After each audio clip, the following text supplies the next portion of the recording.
रहा है। बड़े सम्मान के साथ जन जन के दिलों में बसने वाले, जो एक आइडियोलॉजी के रूप में, जो एक सिद्धांत के रूप में आज बिहार और सिवान में स्थापित हैं, शहाबुद्दीन साहब। उनका यह इतिहास रहा है, उनके परिवार का इतिहास रहा कि समाज को उन्होंने दिया, समाज को साथ लेकर के जो चलने की परिकल्पना थी, जो उसमें भी मेरा राज्य बिहार एक अलग, बिहार का एक अलग पहचान है इस देश में। बड़े सम्मान के साथ अभी बिहार के डायनेमिक फेस के रूप में, जन जन के दिलों में बसने वाले, बिहार के भविष्य के रूप में तेजस्वी यादव जी थीम लेकर के, क्योंकि हम लोग एक साधारण परिवार से हैं और एक सिपाही के रूप में हमने उनके साथ जुड़ा हुआ, लोकप्रिय नेत्री हैं। हम बार बार कहते हैं कि सेनापति हैं और हम जैसे हजारों सिपाही उस परिवार के पास हैं, हजारों की संख्या में। उसमें एक अजय चौहान है, हमने कहा भी था। नमस्कार साथियों, आप देख रहे हैं प्राइम न्यूज इंडिया। मैं हूं मंजीत कुमार। अभी हमारी टीम पहुंची है एक ऐसे व्यक्ति के पास जो समाज के लिए, अपने गांव के लिए, अपनी जनता के लिए, अपने देश के लिए बहुत ही महत्वपूर्ण काम करते आ रहे हैं कई सालों से। इधर बिहार की राजनीति काफी गर्माहट हो चुकी है और बिहार में जितने भी पार्टी हैं, जितने भी दल हैं, अपने अपने प्रयास में लगे हुए हैं, क्योंकि बिहार में बिहार विधानसभा का चुनाव आने वाला है और कहीं ना कहीं ये बहुत बड़ा एक क्रांतिकारी आने वाला है सिवान की धरती पे और बिहार की धरती पे। इधर तेजस्वी यादव जो जिस तरह से जोश के तहत अपने आप को रिप्रेजेंट कर रहे हैं और कहीं ना कहीं बदलाव की बात कर रहे हैं और आने वाले समय में बिहार में उनके नाम को लेकर आगामी चुनाव के पश्चात उनका नाम आ रहा है कि बिहार के मुख्यमंत्री के रूप में उनका नाम होना चाहिए और पार्टी के जो नेतृत्व के रूप में बड़ा काम कर रहे हैं। इसीलिए आज सिवान की धरती पे एक बड़ा बदलाव हुआ है। बता दें आपको कि सिवान की धरती पे जिला अध्यक्ष के रूप में नए व्यक्ति का मनोनीत हुआ है। वो नया व्यक्ति तो है, लेकिन इससे पहले वो आरजेडी का दामन थामे हुए कई सालों से थे और कहीं ना कहीं समाज के हित में बहुत बड़ा काम करते आ रहे हैं, मुखिया पद हेतु के रूप में जुड़कर, जिनका नाम है ग्राम पंचायत राज मुड़ियारी से बिलोंग करते हैं और वहीं के वर्तमान मुखिया हैं। लगभग 15 सालों से मुखिया के रूप में जुड़े हुए हैं। जो हमारे साथ जुड़े हुए हैं अजय भास्कर चौहान जी, किसी पर्ची के मोहताज नहीं है और एक सूत्र के माध्यम से बता दें आपको कि ये एक ऐसे व्यक्ति हैं जो कि किसी भी परिस्थिति में जनता के हित में बड़ा काम करते हैं और बहुत सारी बातें हैं, इनसे बात करेंगे। बहरहाल बात करते हैं। बहुत बहुत बधाई, शुभकामनाएं आपको। वैसे तो आपके बारे में चर्चा करते रहेंगे तो शाम हो जाएगा, लेकिन इस नए जीवन का, नए दौर का आपको नया आगाज मिला हुआ है, नया भागदौड़ मिला हुआ है। बिहार में विधानसभा का चुनाव आने वाला है और इसको लेकर काफ़ी तैयारियां हो रही है। इधर बिहार प्रदेश के नए अध्यक्ष भी मिल चुके हैं, इधर सिवान जिला के नए अध्यक्ष के रूप में आपको मनोनीत कर दिया गया है। कितनी खुशी हो रही है और कितना बड़ा चुनौती है?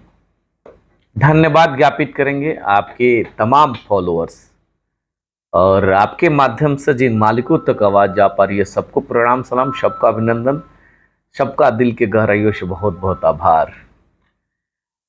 कल की जो जिम्मेवारी हमें मिली है राष्ट्रीय जनता दल इकाई के प्रथम सेवक के रूप में संगठन के कार्यों का निष्पादन करने की जो जवाबदेही, जो जिम्मेवारी मिली है, कैसा फीलिंग्स हो रहा है, कैसा आपको लग रहा है? कल्पना करिए, एक समाज के साधारण व्यक्ति और समाज के अंतिम पायदान के व्यक्ति को जब मुख्य धारा में लेके आइएगा तो शब्द नहीं है, किन शब्दों से बयां करो कि दिल में क्या खुशी है। तो सभी मालिकों का दिल से अभिनंदन जिन्होंने यह प्यार दिया है। सर्वप्रथम धन्यवाद ज्ञापित करेंगे। हर वक्त हम लोग सुनते आते थे सामाजिक न्याय की जो परिभाषा है, सामाजिक समरसता, सामाजिक व्यवस्थाओं का जो पहचान जिस परिवार के बदौलत इस सिवान में रहा है, बड़े सम्मान के साथ जन जन के दिलों में बसने वाले, जो एक आइडियोलॉजी के रूप में, जो एक सिद्धांत के रूप में आज बिहार और सिवान में स्थापित हैं, शहाबुद्दीन साहब। उनका यह इतिहास रहा है, उनके परिवार का इतिहास रहा कि समाज को उन्होंने दिया, समाज को साथ लेकर के जो चलने की परिकल्पना थी, जो परिपाटी थी, समाज में सामाजिक न्याय की जो बात थी, वो परिवार करते आया है। और आज हम जैसे साधारण परिवार के बेटा को, एक समाज के अंतिम पायदान के व्यक्ति को आप आगे ला करके और मुख्य स्ट्रीम में, मेन धारा में राष्ट्रीय जनता दल के प्रथम सेवक के, सिवान इकाई के प्रथम सेवक के रूप में जो जिम्मेवारी परिवार, समाज और राष्ट्रीय जनता दल के फौलादी साथियों ने जो दिया है, दिल से अभिनंदन और आभार प्रकट करना चाहते हैं। आभार और अभिनंदन प्रकट करना चाहते हैं सिवान के गांधी के रूप में, अभिभावक स्वरूप बहुत सुलझे हुए अभिभावक आदरणीय अवध बिहारी चौधरी जी का धन्यवाद ज्ञापित करना चाहते हैं बिहार युवाओं के आइकॉन बाबू ओसामा का, और धन्यवाद ज्ञापित करना चाहते हैं आयरन लेडी के रूप में अभिभावक स्वरूप आदरणीय हिना साहब का, कि आपने उस काबिल समझा और आपने प्यार इखलाक मोहब्बत दिया है। इसके लिए पूरा आभार प्रकट करना चाहते हैं। पूरा अति पिछड़ा समाज आपका ऋणी रहेगा, आपका कृतज्ञ है, आपका जो है सो आभार प्रकट करता है।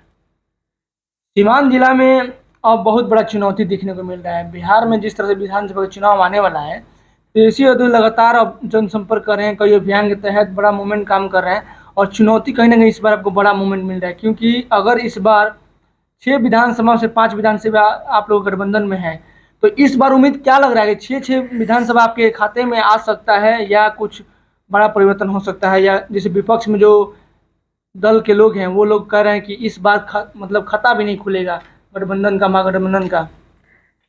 विपक्ष के लोग क्या ऐसा कहेंगे क्या पाठो जीत जाइएगा? नहीं कहेंगे, उनका काम है।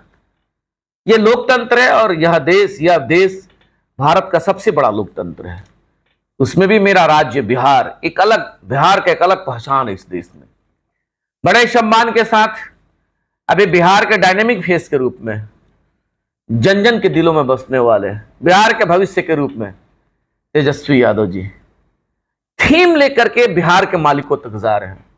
आइडियोलॉजी एक जो है बिहार को विकसित बिहार को शिक्षित बिहार से नौजवानों को रोजगार कैसे दिया जाए, बिहार से तमाम उन किसान, हमारे भाई, हमारी बहन, हमारे अभिभावकों का पलायन रुके, यहां रोजगार का व्यवस्था कैसे किया जाए, जो विजन लेकर के बिहार के तमाम मालिकों तक जा रहे हैं, वह विजन बिहार के लोग पसंद कर रहे हैं।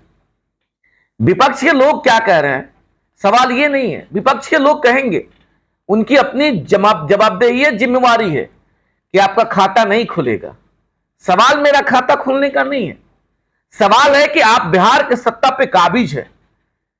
तो बिहार के लोग आपसे सवाल पूछ रहे हैं कि लॉ एंड ऑर्डर फेलियर क्यों, रोजगार नहीं है क्यों, बिहार के तमाम मालिकों का पलायन कब रुकेगा, बिहार में एजुकेशन का मॉडल कब दीजिएगा। तो ये सारा जो सवाल है अब बिहार के लोग आपसे पूछ रहे हैं, और यही संदेश तो तेजस्वी यादव जी बिहार के तमाम कोने कोने तक लेकर के जा रहे हैं कि हमने जातीय जनगणना करवाया। उन्होंने पाया कि जातीय जनगणना में मुख्य धारा के भी गरीब परिवार के लोगों का निराकरण कैसे होगा। जातीय जनगणना से उन्होंने देखा पिछड़ा समाज के उन गरीब गुरबा नौजवान किसान, हमारी मां बहनों का संवैधानिक अधिकार कैसे मिलेगा। उन्होंने देखा कि अति पिछड़ा के बहुसंख्यक लोग 36% की जिनकी बड़ी आबादी है, उसके बहुसंख्यक लोग आज भी गरीब गुरबा लोग हैं जो मुख्य धारा से कटे हैं। उनको मुख्य धारा में कैसे लाया जाएगा। दलित समाज के लोग जिनकी भागीदारी सरकार में सुनिश्चित कैसे होगी। तो तमाम इन विजन को लेकर के जिस प्रकार से तेजस्वी यादव जी बिहार के आवाम के पास जन जन तक जाने का जो कार्य कर रहे हैं, विश्वास रखिएगा उस आधार पे बिहार के लोग इस बार मन बना चुके हैं कि इस बार तेजस्वी सरकार। जिस तरह से कहा जाता है, इससे पहले भी हम लोग कई बार आपका इंटरव्यू ले चुके हैं, लगातार लोकसभा से लेकर विधानसभा से लेकर कई बार आपसे मतलब पंचायती राज चुनाव से लेकर अब तक हम लोग इंटरव्यू लेते आते हैं, आपकी बातों को हम लोग प्रेजेंट करते रहते हैं। एक सवाल ये बनता है कि जिस तरह से हिना साहब मतलब आरजेडी के दामन थामी, उसी तरह आपने भी दामन थाम लेने। आपने एक बात कहा था कि मैडम जहां भी जाएंगी वहां हम उनके साय की तरह जाएंगे। अभिभावक हैं बड़े सम्मान के साथ, क्योंकि हम लोग एक साधारण परिवार से हैं और एक सिपाही के रूप में हमने उनके साथ जुड़ा हुआ है। लोकप्रिय नेत्री हैं, हम बार बार कहते हैं कि सेनापति हैं, और हम जैसे हजारों सिपाही उस परिवार के पास, हजारों की संख्या में। उसमें एक अजय चौहान है, हमने कहा भी था विषम स्थिति परिस्थिति के दौर में भी हर वक्त हम उस परिवार के साथ रहे हुए हैं, और हमारी कोई बहुत हैसियत नहीं है, हम एक तिनका हैं, और उस तिनका के रूप में उस परिवार के साथ उस महल में एक ईंट के रूप में स्थापित है और उस परिवार के साथ एक एक कदम मिलाकर के चलने का कार्य करते हैं, उनके आदेशों का पालन करते हैं, आयरन लेडी के रूप में उनके संदेश को आवाम तक ले जाने का कार्य करते हैं। तो उन्होंने अगर यह दुलार दिया है, उन्होंने अगर यह आशीर्वाद दिया है, उन्होंने अगर यह ताकत दिया, तो गौरव है, हम सभी अति पिछड़ा समाज के लिए बहुत बड़ी गौरव की बात है। और विश्वास और उम्मीद रखिए, हम भी इंसान हैं, इंसानियत जब तक बचा हुआ है, उस परिवार के साथ ताकत के रूप में अजय चौहान खड़ा है। चलिए, बहुत शुक्रिया आपका, धन्यवाद। आप देख रहे हैं प्राइम न्यूज़ इंडिया। चलते चलते एक अंतिम सवाल हम करेंगे, क्योंकि ये बहुत महत्वपूर्ण सवाल है, क्योंकि जिला अध्यक्ष तो मनोनीत हो चुके हैं, बन चुके हैं आरजेडी से, लेकिन इसके पहले ये वर्तमान में मुखिया भी हैं, और मुखिया के नाते, जो जनप्रतिनिधि के नाते, इनका एक सवाल इनसे बनता है कि हमारे देश के वर्तमान प्रधानमंत्री नरेंद्र मोदी जी का आगमन हो रहा है सिवान जिला में, जसौली गांव में। इस पे आपका क्या प्रतिक्रिया है? क्या आपकी बातें अगर कुछ जाहिर कर सकते हैं तो आप कर सकते हैं, क्योंकि थोड़ा सा इस पे मतलब आपकी क्या प्रतिक्रिया है? देश के प्रधानमंत्री जी हैं और हम लोगों के भी प्रधानमंत्री जी हैं, उनका अपना सिस्टम है, उस अपने सिस्टम से सिवान के सरजमी पे आए हैं, तो उस पर बहुत हमको कुछ नहीं करना है। हम अपने पार्टी के लिए, अपने संगठन के लिए, बिहार के मालिकों के लिए हर वक्त आवाज बनने का हम प्रयास करेंगे। आदरणीय नेता तेजस्वी यादव जी के थीम को अपने मालिकों तक ले जाने का कार्य करेंगे। बाबू ओसामा के आइडियोलॉजी को, बाबू ओसामा के संदेश को उन मालिकों तक ले जाने का कार्य करेंगे। आदरणीय हेना साहब सिवान के गांधी के रूप में, आदरणीय अवध बिहारी चौधरी जी के संदेश को उन पार्टी के तमाम कार्यकर्ता तक, तमाम नेतागण तक, तमाम बिहार के मालिकों तक एक एक संदेश को ले जाने का कार्य करेंगे और उस संदेश के ताकत के बदौलत अपने संगठन को मजबूत करने का कार्य करेंगे। चलिए, बहुत शुक्रिया। तो आप देख रहे थे, हम लोग पहुंचे हैं आज ग्राम पंचायत राज मुरियारी के जो वर्तमान मुखिया साहब हैं अजय भास्कर चौहान जी, और इस बार उनको विधानसभा में एक नया चुनौती मिल चुका है। जिला अध्यक्ष के रूप में उनको मनोनीत किया गया है, और कहीं ना कहीं ये बहुत बड़ा महत्वपूर्ण योगदान हो सकता है। अगर इनकी भूमिका शानदार हो सकती है, बिहार की राजनीति में एक बड़ा पहल हो सकता है। तो आप देख सकते हैं कि लगातार हम लोग कवरेज करते रहेंगे और भी सवाल इनसे करते रहेंगे आने वाले समय में। लगातार अब तो चुनाव का प्रक्रिया शुरू हो चुका है और भी इनसे कई सवाल हम करेंगे। बहुत बहुत धन्यवाद, थैंक यू सो मच।